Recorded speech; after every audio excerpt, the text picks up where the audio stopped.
दोस्तों नमस्कार। आप लोग आजकल कोरोना वायरस के प्रकोप के बीच में एक टर्म एक्सपोनेंशियल ग्रोथ के बारे में बहुत सुनते होंगे।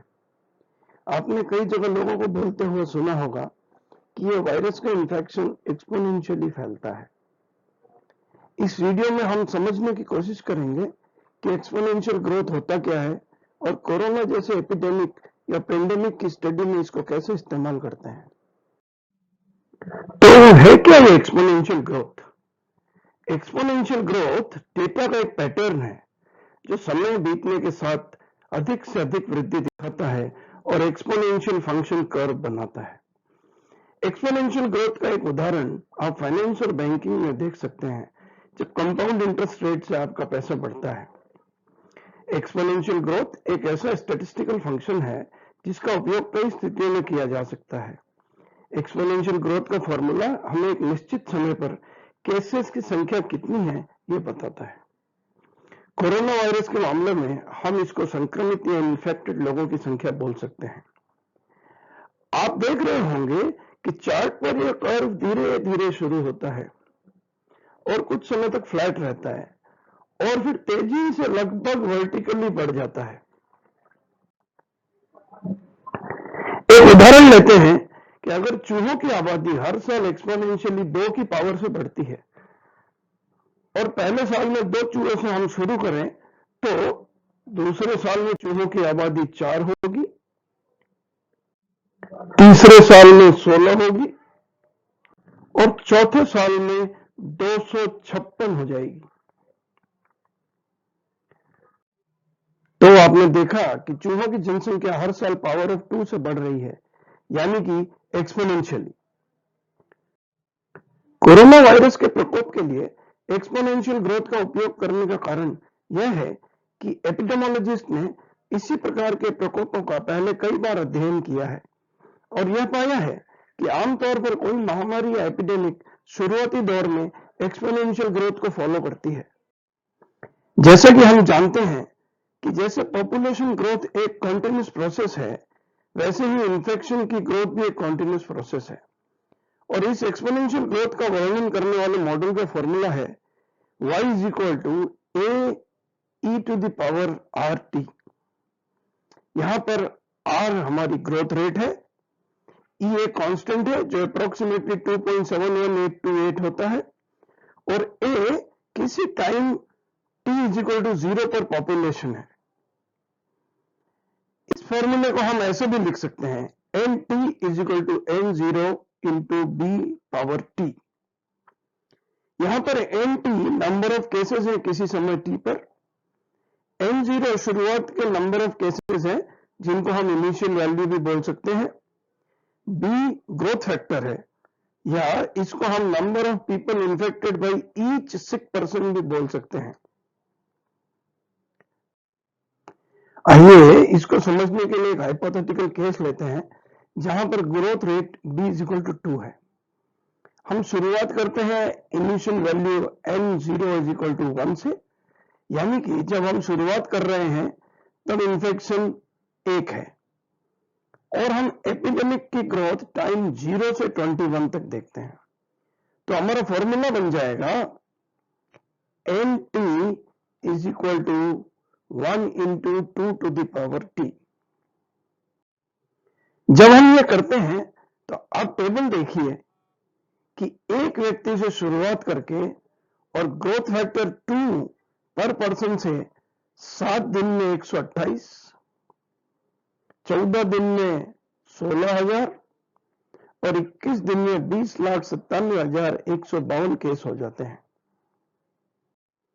जब हम इसको ग्राफिकली रिप्रेजेंट करते हैं तो हमको बहुत ही अलार्मिंग एक्सपोनेंशियल कर्व मिलता है और इस प्रकार का कर्व हमने कई देशों के कोरोना वायरस के कर्व में भी देख चुके हैं। कोरोना महामारी के डेटा को देखते हुए आइए अब हम भारत में एक्सपोनेंशियल फॉर्मूला लगाते हुए कोरोना के रियल ग्रोथ फैक्टर को देखते हैं। यहां पर 1 मार्च से 20 अप्रैल तक 51 दिनों का कोरोना पॉजिटिव केसेस का डेटा हम देख रहे हैं। इस डेटा का सोर्स covid19india.org वेबसाइट है। इस डेटा का जब हमने ग्राफ प्लॉट किया तो हमने पाया कि यह हमारे पहले के एक्सपोनेंशियल ग्रोथ के ग्राफ की ही तरह है। कंफर्म पॉजिटिव केसेस के इस डेटा में एक्सपोनेंशियल ग्रोथ फॉर्मूला के ग्रोथ फैक्टर b को निकालने के लिए हम लीनियर रिग्रेशन इक्वेशन के फॉर्मूला का इस्तेमाल करेंगे। लीनियर रिग्रेशन इक्वेशन का फॉर्मूला है y is equal to b0 plus b1x। यहां पर y इज इक्वल टू नंबर ऑफ केसेस है एंड x टाइम है।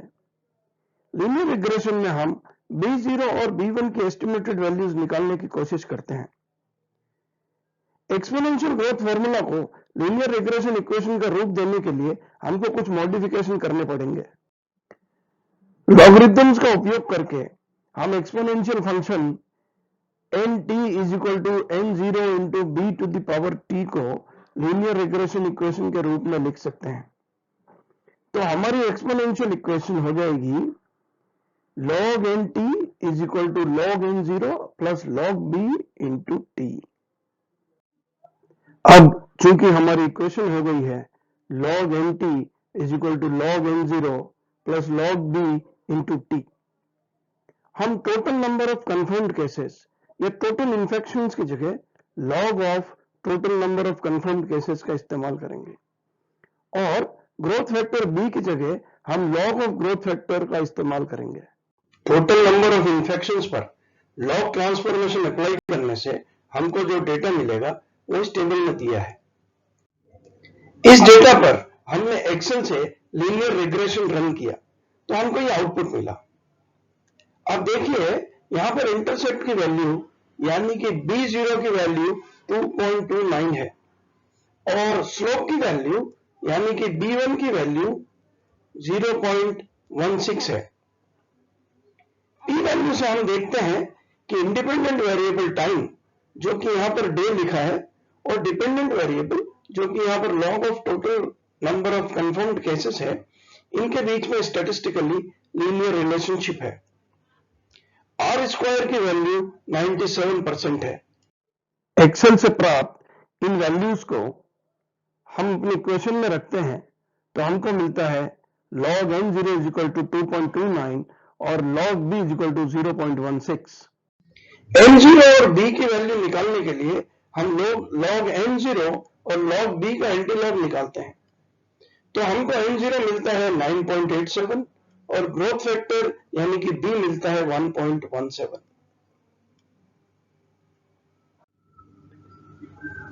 इन वैल्यूज को हमारे फॉर्मूला में डालने पर हमको इक्वेशन मिलती है nt is equal to 9.87 into 1.17 power t। तो हमने देखा कि ग्रोथ फैक्टर 1.17 है। जब ये ग्रोथ फैक्टर 1 से नीचे चला जाएगा तब इन्फेक्शंस के नंबर कम होने शुरू हो जाएंगे। कृपया ये ध्यान रखिए कि एक्सपोनेंशियल मॉडल जो हम यहाँ इस्तेमाल कर रहे हैं ये केवल एक उदाहरण है समझाने के लिए कि कैसे स्टैटिस्टिक्स को एपिडेमियोलॉजी एंड पेंडेमिक्स में इस्तेमाल किया जा सकता है।